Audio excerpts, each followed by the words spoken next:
Aaron Donald going back to the Rams? Are the Rams going to the Super Bowl? And are they the favorite? Let's talk about it now on King's Corner. What's up, everybody? Welcome back to King's Corner. I'm your host, Christian King, and on today's episode, we're going to be discussing what ramifications might be coming from the deals that we talked about yesterday. So after we got done, the A.J. Brown trade officially became official. But I don't want to start with the A.J. Brown trade.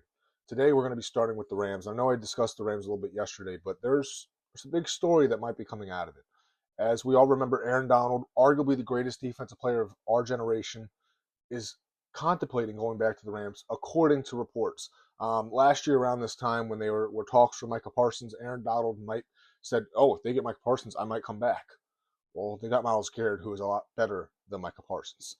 And I can tell you right now, if I were the Rams, I'd be on the phone with Aaron Donald saying, "Baby, come back. You're all I want for want and need, and I know you can make us champions." And that's what you got to do, you know. I mean, you want Aaron Donald back in this building, and if you can get Aaron Donald in that building, that defense goes from. I already said yesterday, I think it'd be a historic defense. That defense could even elevate above that. I mean, that defensive line, you'd have Kobe Turner, Braden Fisk, Byron Young, Myles Garrett, Aaron Donald. Aaron Donald would only have to play about 25, 30 snaps, and I think he could be great in this role. There's now talks that the Rams, they're favorites, but you got to worry about injuries. A lot of people at this point in their career, Myles Garrett turns 30 this year. If he was going to have a major injury, he would have had it by now. Knocking on wood, of course, but I just don't see him getting injured. He's a workout warrior, just like Aaron Donald. I think a big part of what ended up leading to Jared Verse's trade wasn't just that they could get Myles Garrett. Last offseason, after they went to the NFC divisional round and they lost to the Eagles in the 2025 offseason, Jared Verse was like, "Oh yeah, we're coming out, we're gonna beat everybody." And then he was like, "I can outwork out anybody." Aaron Donald, who was 2 years retired at this point, said, "Oh, okay." Jared Verse didn't stand a chance. No chance. And it's sad because, it's sad because Jared Verse, I feel so bad for him. Could you imagine one day waking up, being in Los Angeles, and then the next day you're like, "Oh, I'm in Cleveland? Cleveland? Cleveland couldn't win with Myles Garrett. They're not going to win with me." I'm sure Jared Verse is calling up Max Crosby right now saying, hey, how can I get out of this trade? How did you get out of the Baltimore trade? Of course, Max Crosby is going to say, "I didn't want to get out of the Baltimore trade." But it's just impossible to believe. And now you have all these fans saying, wow, look at what the Rams have done. And I got to be honest with you, for all the Seahawks fans out there, this is horrible news for you guys. I was already saying you guys were having a very bottom tier offseason. It kept feeling like you guys were waiting to make a big move or just not doing any move. And I honestly don't think that was a smart approach. I'll save it for my record predictions, but I'm just going to let you guys know now. What I have with Seattle will shock you. But there's just levels to the NFC, and it's beautiful to watch, even the NFL. And it's different spectrums. Les Snead, GM of the Rams, he goes out, he says F them picks, and I love it. And you can see every year they're in playoff contention, but that's not the only way to do it. Howie Roseman in Philly, he has all these picks, and they're in playoff contention every year. There's multiple different ways to skin a cat, and both teams do it so well, but I just don't know how you look at that Rams team and go, anybody can beat it. I mean, it's awesome. It's awesome to watch. But I wanted to talk about Aaron Donald, and I did. So we're going to move on to our next topic. A.J. Brown. What does this mean for the Patriots? Well, last year, Drake May with Stephon Diggs, this is number one, did pretty good. But you can also argue that the schedule was very, very easy. And I think now that he has a true bona fide number one, I believe that Drake May is going to be better than what people think. I think it's going to be a weird case that the Patriots are a much better team than they were last year, but their record is going to show that maybe they're not as good, even though I think they're better. I think the Patriots are going to be a lot better come playoff time this year than they were last year, and I honestly cannot wait. Drake May with A.J. Brown is going to be beautiful. A.J. Brown finally has a quarterback that can throw him the ball all in different levels of the field.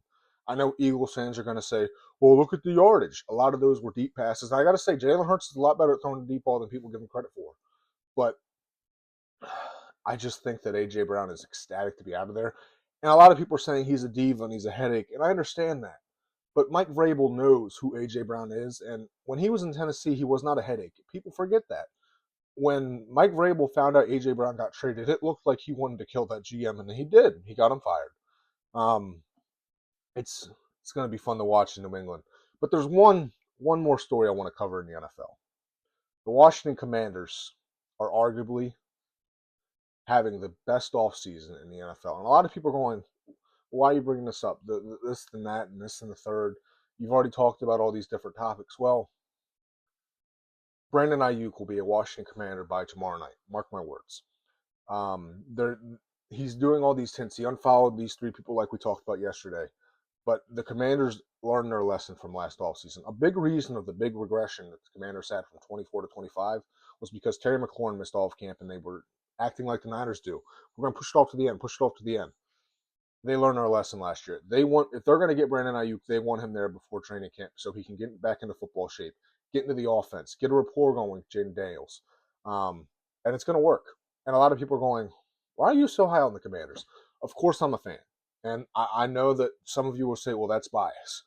But I want you to tell me the weakness. In the comment section, if you've listened to this far of the video, thank you. Please like, please subscribe. But if you get here, I want you to leave in the comments. What's the weakness of the Commanders? Because I'll tell you, I can't find one. The offensive line is strong. Wide receiver and tight end, strong. Running back, a lot of you might say running back, but I love the running back room that they built. Bill Merritt, beast. He's going to have a breakout year. He's going to have 1,200 plus yards if he stays healthy. Rashad White, he's a former 1,000-yard rusher in Tampa Bay, and he's great out of the backfield and already has a rapport with Jaden from college. And then you got Fat Man Kaytron Allen from Penn State. That was actually one of my favorite picks of the draft. My favorite type of running back isn't somebody that's going to shake you out of your boots. I like a hard-nosed runner that's going to put his shoulder pads right into your chest and run you over. That gets me going every time. That's why I love Cam Scatterbo on the Giants. Let's get to the defensive side of the ball for the Commanders, too. Last year, they were the worst defense in football. That's the worst defense I've ever laid eyes on in all of my years watching football. They've improved it mightily. That defensive line outside of Dorrance Armstrong last year sucked. They don't have a weakness now. They put all their money on their front seven, and it's beautiful. And a lot of people are going to say, what about Bobby Wagner? Bobby Wagner, you got rid of Bobby Wagner. What are you doing at linebacker? I was so glad to see Bobby Wagner go. I know Bobby Wagner's a great guy. I love Bobby Wagner. But he's slower than me at this point of his career. His average speed last year was 9 miles per hour. He was farther away from the second place than the second place was to the first place. I'm sorry, second lowest than the second lowest was to first place. That's so sad to watch on a football field. And Joe Witt Jr., worst defensive coordinator I've ever laid eyes on. Why are you going to keep putting old man Bobby Wagner and man coverage on these running backs and tight ends? He stood no chance. And it was horrible to watch. The Commanders last year acted like they'd never seen motion. But I'm telling you, Dante Jones, this DC that the Commanders hired, he was the defensive back coach in Minnesota. Keep your eyes on him. He's going to be a head coach in 2 years, maybe even after 1 year. Same as David Blau, the offensive coordinator. And that's probably where you guys will go with weakness. I don't know about the play callers. I have more confidence in the Commanders' play callers this year than I have in any other year of my fandom. I will not just say I believe. I will guarantee that the Commanders made not just good, but great hires on both sides of the ball. And I cannot wait to watch it. And that's my point. The weakness is that Adam Peters had the best offseason by a GM without having to make any huge trades. And it was beautiful to watch. Now, of course, we're going to say Les Snead had the best offseason because of trades he made, but without having to put big capital into the future. Adam Peters upgraded this roster exponentially. I mean, there's no weaknesses now. Kicker, there's a rookie kicker that the Commanders signed, and I think he's going to be really, really good. I mean, from reports from OTAs he's kicking at 63 yards, and that's hitting at the back of the dome. You don't know how impressive that is to hear. And Dan Quinn, I mean, he's from around here, guys.